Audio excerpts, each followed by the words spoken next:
The biggest liquidation in crypto history just hit. Bigger than COVID, bigger than FTX, and Bitcoin barely flinched. In the span of 1 hour, over $9 billion in leveraged bets were wiped from the system. Entire altcoins went to zero. And yet Bitcoin is still standing strong, less than 10% off its all-time high. Today, we're unpacking what caused the crash and where Bitcoin goes in the aftermath. Plus, we dive into what Elon Musk just said about Bitcoin and energy that might go down as one of the most important comments about money this decade. Welcome to No Second Best, the show where conviction meets reality and reality points straight to Bitcoin. I'm your host, Hurley. Now let's get into it. What we just witnessed was historic. Friday's crash wasn't a small correction. It was the largest deleveraging ever recorded in this market. Yes, even bigger than the FTX collapse and the COVID crash in 2020. In less than an hour, the system flushed out nearly $9 billion of open interest. $12 billion of that in forced liquidations that wiped traders' accounts to zero. Bitcoin dropped around 12%, but Ethereum, Solana, XRP, and dozens of smaller coins lost a quarter, half, or even all of their value in minutes. This was an all-out forest fire, and when the dust began to settle over the weekend, Bitcoin was still standing, while the rest of the forest was in ash. This tells us something fundamental about where we are in Bitcoin's maturity and the future of this broader crypto industry. It's becoming more and more clear that only one asset actually matters. Checkmate described it well on the latest episode of What Bitcoin Did. Here's how he framed the magnitude of what just happened. These big deleveragings, they're not uncommon. They do happen. They're not frequent, but they are an event that occurs. We've been building up a lot of futures open interest for a long time. And I've been writing about saying, like, guys, look, we're going to go into an increasingly volatile environment since April, since the April low. Before that, I'd say is a very spot-driven market. Since April, it's just been leverage up and to the right. This includes IBIT options. It includes futures. Now, in my work, I basically only look at Bitcoin. I very, very rarely touch altcoins. In fact, I just don't. I will cover them moving forward because you're right. This is very much an altcoin story because some of these price tickers literally went to zero, like actually went to zero. Now they bounced back, but what we really saw here was just a massive cascade of leverage. You're right that like the damage, like the Bitcoin chart took a punch. There's no question. Technically speaking, it's not the funnest of events. However, when I really take a step back and just look at the overall environment, the Bitcoin price chart, it actually hasn't set a new lower low, even on the daily chart. So yeah, it's got some damage, and yeah, we may have some time to kind of work through this, but I think Bitcoin's actually in a far better position. If you look across the other side of the pond, true just carnage, and it's FTX level. Now, of course, in terms of dollar value, it is by far the biggest liquidation event, but obviously the market's much bigger. But what I just didn't understand, and because I just don't look at it, is how much leverage built up in the altcoin space. This was yet another example of Bitcoin's resilience. When leverage unwinds in crypto, Bitcoin absorbs the blow because it's the only part of the system with real depth, real demand, and real buyers. Everything else is just noise riding shotgun. So what actually caused this crash? In simple terms, too much gambling and not enough collateral. For months, traders piled into leveraged bets, borrowing money to chase quick gains as prices drifted higher. It's the same psychology we've seen in every cycle. Greed builds quietly until one tweet, one headline, one piece of bad news triggers a stampede to the exits. This time, once again, it was tariffs. Trump floated a 100% tariff on China late on a quiet Friday, when liquidity was thin. Market makers pulled back, spreads widened, and suddenly all those leverage bets were hanging over an empty floor. When prices drop fast, those borrowed positions get automatically liquidated, sold into a shrinking pool of buyers. If there's enough liquidity, the market absorbs it. If there isn't, prices freefall. This laid bare the harsh truth that altcoins have almost no real liquidity. So when forced sellers hit, they simply vanish. Some literally went to zero. Bitcoin, on the other hand, still had a strong bid. People wanted to buy it. The market could clear. That's the difference between speculation and sound money. Here's Checkmate on what that looked like in real time. And what we found with altcoins is that there is actually no bid. There is no bid for any of this stuff. So when the market makers turned off their market making software, suddenly there's just no one to buy. And these tickers fell 70%, 80%, just like these massive wicks. Now these things kind of equalize, but when I take a really big step back, we're seeing all of these ETFs coming for the crypto universe. You can't be a money manager and allocate to something that literally goes to zero on a weekend because of a tweet. You just can't. So like and on top of that, I think for a long time, people have underestimated the damage that FTX did because it just nuked a lot of people's value. It just destroyed retail capital. We're in an environment where like inflation is high and retail just doesn't have as much money anyway. People keep asking, where is retail this cycle? I'm like, I think a lot of them are just genuinely broke and they've kind of had enough with crypto after FTX.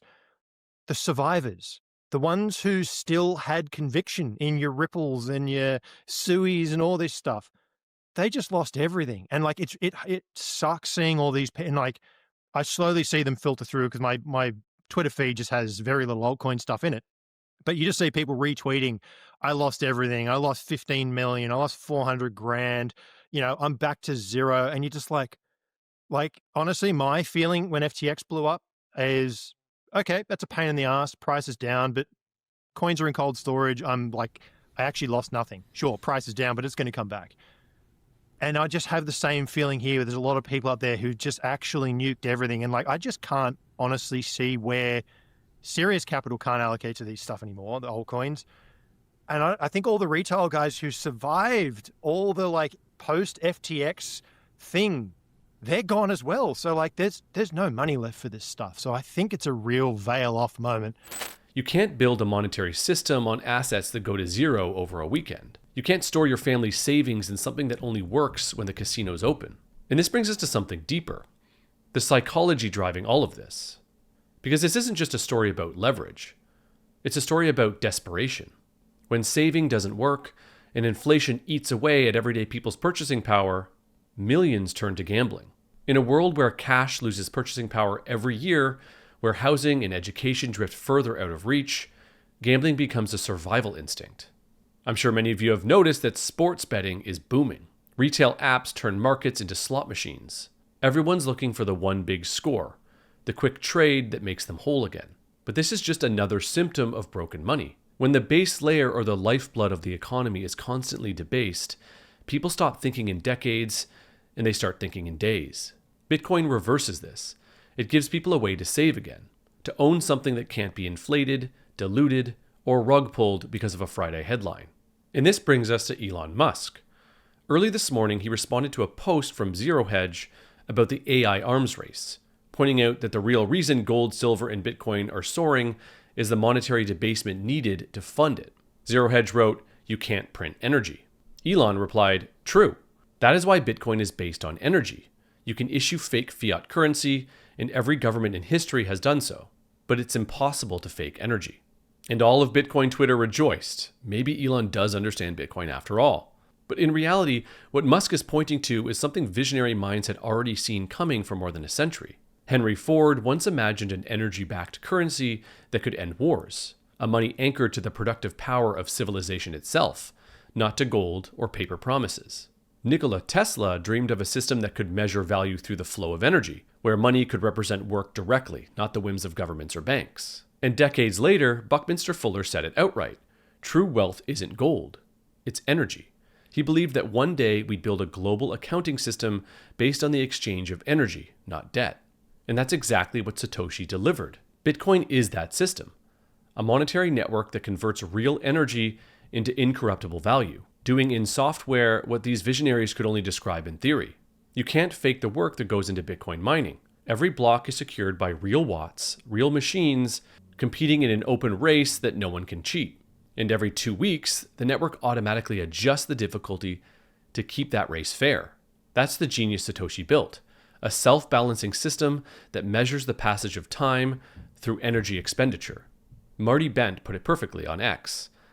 Miners around the world now perform over 1 sextillion hashes per second, each a digital lottery ticket paid for in electricity.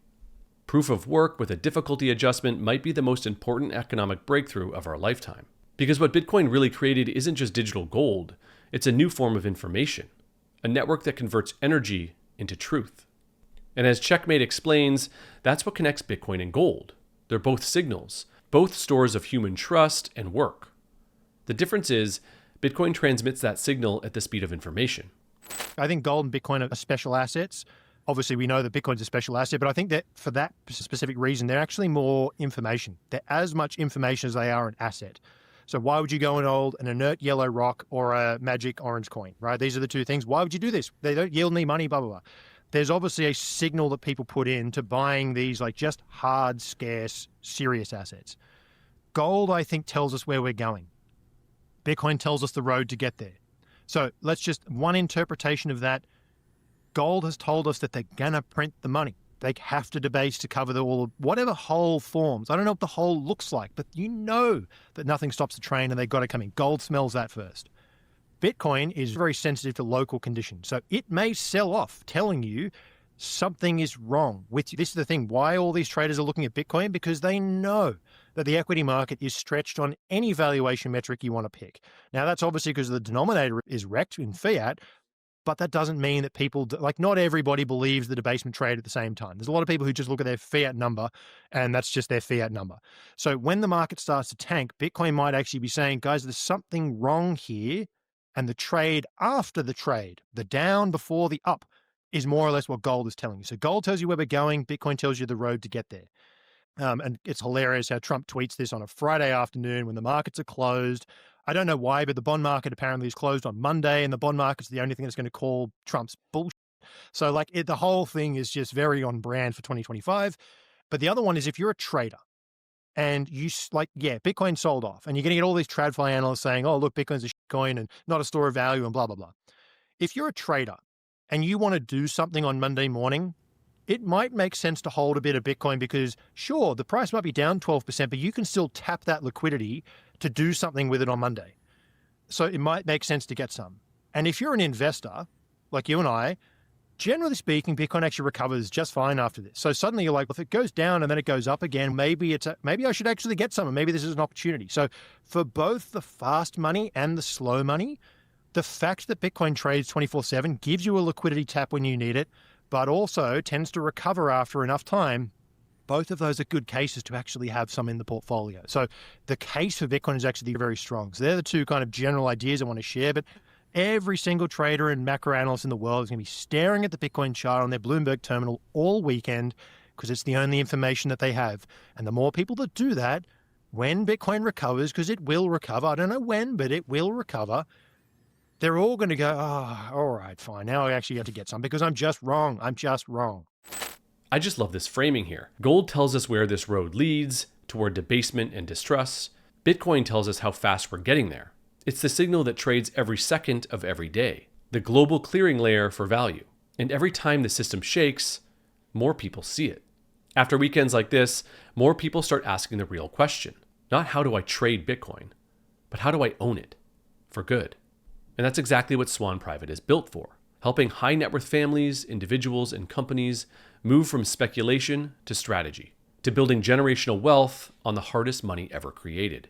Real Bitcoin, secure custody solutions, long-term conviction. Visit swan.com/no-second-best to learn more. So to recap, Bitcoin just passed yet another stress test, and it might be the biggest one yet. While the rest of the market burned itself down chasing leverage, Bitcoin stands firm. And once again, the market rediscovered the same truth Bitcoiners have been saying for years. There is no second best. Bitcoin didn't just survive this crash. It revealed that it's the only thing that's real. What did you notice about this deleveraging crash? Did it change the way you see the rest of the bull market?